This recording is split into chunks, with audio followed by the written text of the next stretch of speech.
Some of you were surprised to see this game on my list of upcoming reviews, saying that I said that I would never review any Rockstar game ever again.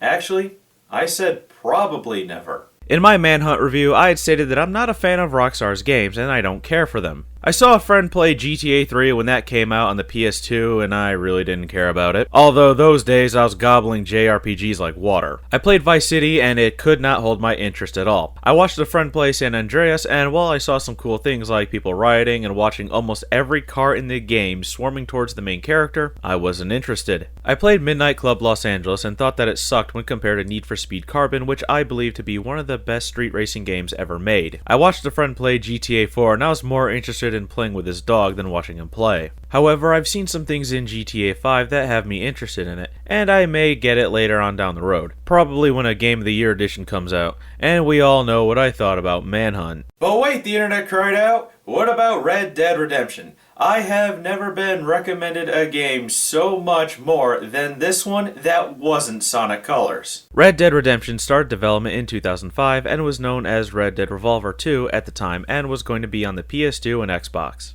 Development quickly shifted to the PS3 and 360 as a trailer for it was used to promote the PS3 to a small group of people behind closed doors. Rockstar wouldn't announce the game until 2009, and development was said to have been a nightmare and a massive headache from a technical standpoint. Rockstar said they wanted this game to be more ambitious than GTA 4 and to be the ultimate open-world game, so their expectations were extremely high. This led to a lot of controversy about how the employees were being treated, such as working 6 days a week, 12-hour days, and being paid less than the industry standard salary. Employees from Rockstar Toronto, Leeds, Vancouver, New England, and the Midnight Club team from San Diego were brought in to help finish the game as it was taking over 4 years to complete. However, these claims were refuted by Rockstar, saying that they were anonymous posters on a forum saying their opinions as facts. I'm gonna have to side with Rockstar on this one because they do have a very good point, and I highly doubt that they channeled the iron fist of EA and treated their employees in this manner. So how did all this development pay off? Pretty well, actually.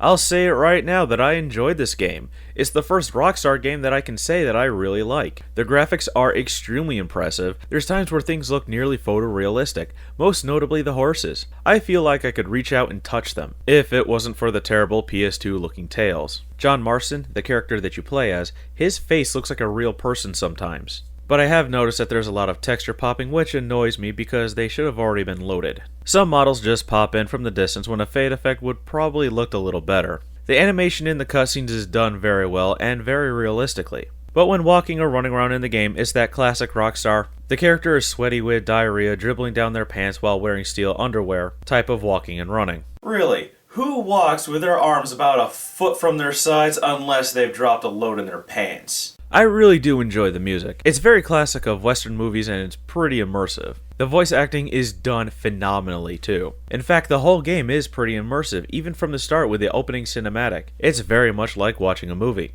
And they did an amazing job on making it as cinematic as a movie. The presentation is amazing and it does a really good job setting up the time period. I have no hard time believing that this is the Old West, although this game takes place in 1911. Not sure if that would be considered the Old West as the American frontier era ended in 1912, so that's kind of pushing the definition of Old West. The controls are nice and easy. Most of the actions are done with the shoulder buttons, like drawing your weapon and firing. Switching weapons is easy as you hold a shoulder button and use the right analog stick to select one, similar to Ratchet and Clank. Everything else works pretty well, although I don't see a need for a run button. I covered this in my Tomb Raider anniversary on how analog controllers work, so check that review out for an in-depth explanation. The only time you'll use the face buttons are really for context-sensitive actions, like getting on your horse, jumping, or interacting with things. Walking around feels a little stiff though, and I have no idea, nor do I have any intention to ride a horse, but this is how I think a horse would actually ride.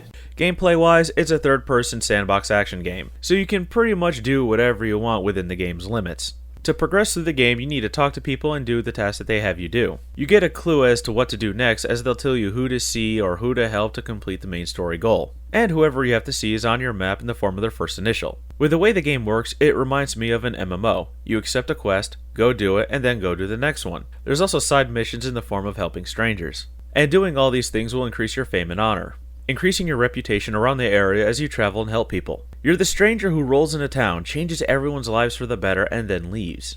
Although that's not really the story though. You play as John Marston, a man who was sent to New Austin by the FBI to bring in the leader of a gang. Now, I'm going to bring up some spoilers just so I can talk about character development, so skip to this point to avoid them. As you progress through the story, you learn that John is only doing what he's doing so he can reunite with his family, because he's been taken by the FBI and forced to bring in a member of a former gang he was in. John is a tragic hero. He's in the situation he's in due to his past mistakes he's made, hence the game having the word redemption in the title. On this adventure, he meets all sorts of colorful characters, and we learn more about him as a man that really wants to help others. And not just to get his family back, but to redeem himself for all the things that he did while he was part of that gang, as he even says that he did terrible things. Completing all these quests show that he's a selfless person, as he does everything because it's the right thing to do. Now, major spoiler here, so remember where to skip to. John dies protecting his family from the government agents that sent him to New Austin, and his son avenges his death, and later on it shows John's companions living better lives mainly due to his influence. The game does get pretty political, talking about things like government conspiracies and stuff like that, which I feel those are out of place when compared to the heavy moral and ethical messages that the game is pushing. The game is about 3 years old and it still feels fresh in age, although there are some things that annoy me. The fast travel system is more tedious than anything. First off, you can't be near a town, a settlement, or a road, and you have to set up camp on a flat ground. Then you can travel to a place you've already been to or the waypoint you set up. It's tedious because you should just be able to pull out your map and go as long as you've been there before. Another thing is when you're riding with an NPC, they'll talk to you. It's not really delivering any story exposition or any character development, and it's just really pointless banter to me.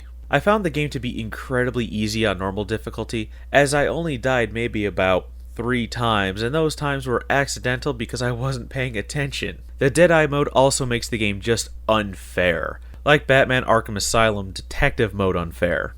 It slows time down, allowing you to move the reticule over multiple targets, which will then automatically shoot after you reach the maximum number of bullets in the weapon that you have, or you hit the trigger on the controller. You're limited as to how much you can use the Deadeye as it needs to recharge, but even the game's auto-aim will get you through even the toughest, and I use that term loosely, battles in the game. Even the classic Rockstar complete this mission perfectly or you fail are pretty easy and can be done with little to no effort. We all know that Rockstar likes to include at least one mission in every game that needs to be done perfectly while the game throws everything it can to stop you. I've seen a friend of mine experience it in GTA 4, and I hear people talk about at least one mission in a game that they hated that Rockstar made a requirement to progress through the story. And most of the time, it's always the same mission. Overall, I really enjoyed this game, and so far it's the only Rockstar game that I like, and I'm glad that so many people recommended for me to try it. I bought the Game of the Year edition, so it came with a standalone copy of Undead Nightmare, which I'll review at a later date. Unfortunately, my rating scale isn't good enough to rate this one, so I'm going to have to go with a more traditional system this time. So I'm going to give Red Dead Redemption a 9 out of 10. I really enjoyed this game. I'm glad that I played it and so many people recommended it. And for 30 plus hours, you really do get your money's worth.